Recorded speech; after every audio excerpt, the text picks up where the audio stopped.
Hey everybody, it's the coach, and this is Monday Night Football on EA Sports. Straight ahead, we've got a good one in store between the Portland River Hogs and the New York Giants. I'll be back at halftime to look at some of these stats and scores from Sunday's action. But for now, it's Monday Night Football. And to call the action, here are Brandon Godden and Charles Davis. And thank you, Coach. We are across the Hudson from Midtown Manhattan at MetLife Stadium in East Rutherford, New Jersey. The scene a few moments ago, here it is. It's unlike any other in sport as both teams made their way out of the tunnel. These folks are fired up as their guys are ready to do battle between the Portland River Hogs and the New York Giants. Alongside my partner, Charles Davis, I'm Brandon Godden. And, Charles, you take a look at this Giants ball club. They were winners last time out, so they'll be looking, Charles, to make it 2 in a row. And what I enjoyed when I watched their game tape and their victory last week is they put it together in every phase. Good offense, good defense, and some key plays on special teams.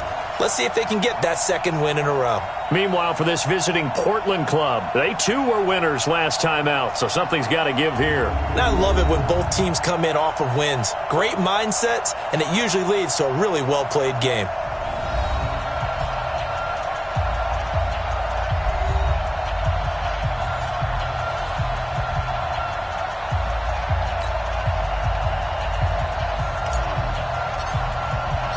Fall is in the air, and the NFL season is in full swing, and we're underway here in Week 4.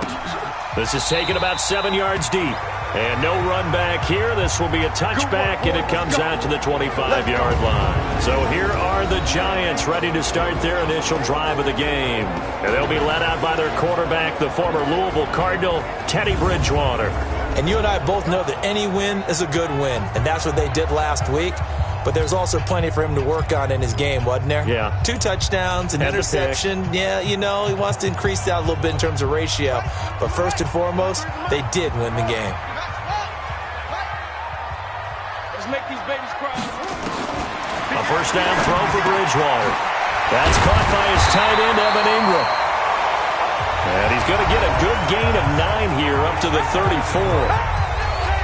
The numbers in last week's contest for Ingram: 5 catches, 68 yards. And that was a nice job there pulling that one in. Now, this is an offense that will certainly spread the ball around a bit. And this is a guy that defenses had better focus on. Throwing again on second down. Bridgewater.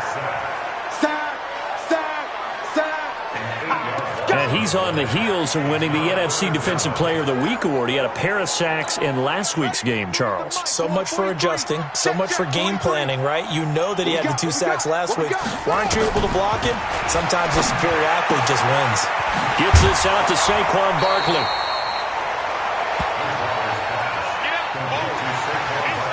Yeah, it's not more than a half a foot. You know what I would do here? You would always go for it. I'm one of those guys. Now here's Ross.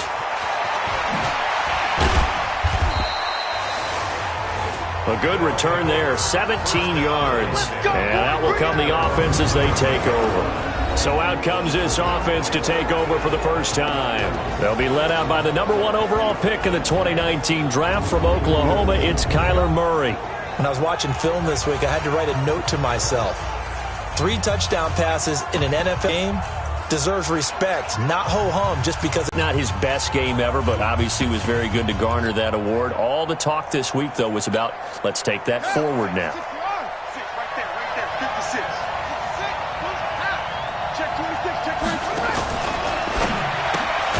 This one complete to Christian Kirk. And he's tackled a yard short of the marker. Good gain of 9 on first down.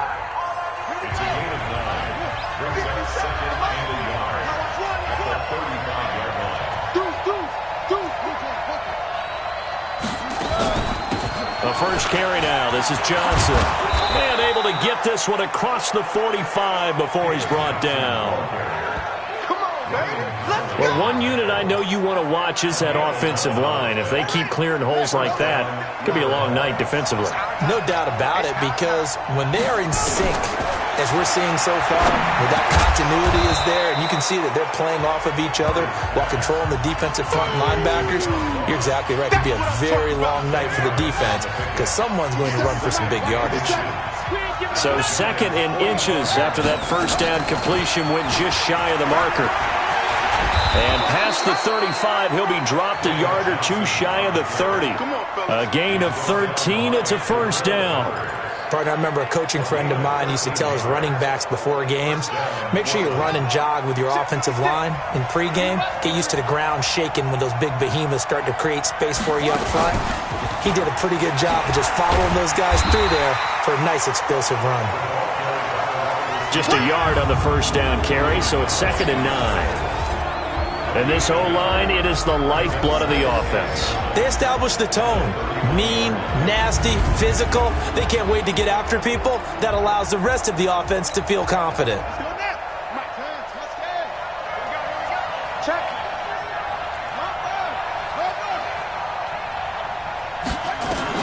On 2nd and 9, Murray. The pass complete to Hakeem Butler.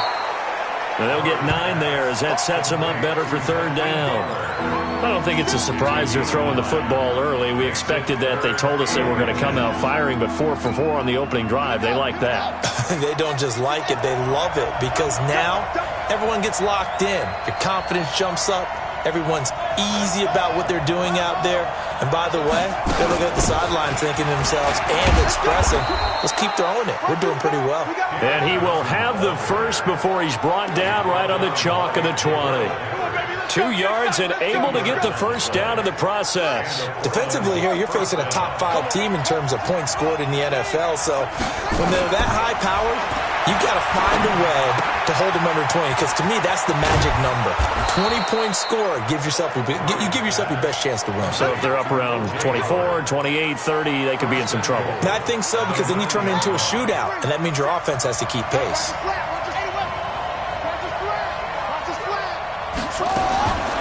Shotgun now from Murray. Eluding the pressure right. To the goal line, but it's incomplete. And the defense for New York. Leonard Williams was one of the top draft picks coming out of USC, and he's done nothing to diminish the comparisons people make of past greats.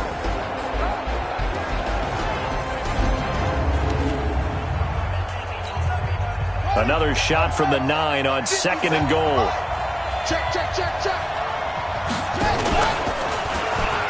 Stepping up, he's going to keep it. He'll get 5 out of the keeper, but now it's 3rd down. Well, if you're going to run the read option, typically, you've got to keep an eye on the defensive end. And what does that mean? What are you looking for with a defensive end? Well, you want to play off of what he does. If he collapses inside towards the running back, then you pull it and take it yourself outside in. And he's into the end zone for the receiving touchdown. John Ross. His 3rd touchdown now on the year, as his guys are able to strike first here in this opening quarter. An ideal start for them, really. You force the punt, and then you go down and score. And you've got to see a fist pump on the sideline from the head coach, don't you? Because he's turned into his bench, and he's telling his team, this is how we prepare. Force the punt, go downfield and score. I told you guys, it's just like a boxer in the gym preparing for the fight. Now we get to turn it all loose. That'll be taken in the end zone. And no run back here. This will be a touchback, and it comes out to the 25-yard line. And New York set to take the field. And the last drive, the first drive for them, not very good. 3 and out. What do they go to here? Well, you don't look down at your play sheet and say, this is what the problem is. Yeah, let's find out who my playmakers are. Get the ball in their hands, and maybe the offense will move a little bit better. Sometimes it's more. And down he goes. The pressure getting to Bridgewater. Geno Atkins able to record his 5th sack of the season.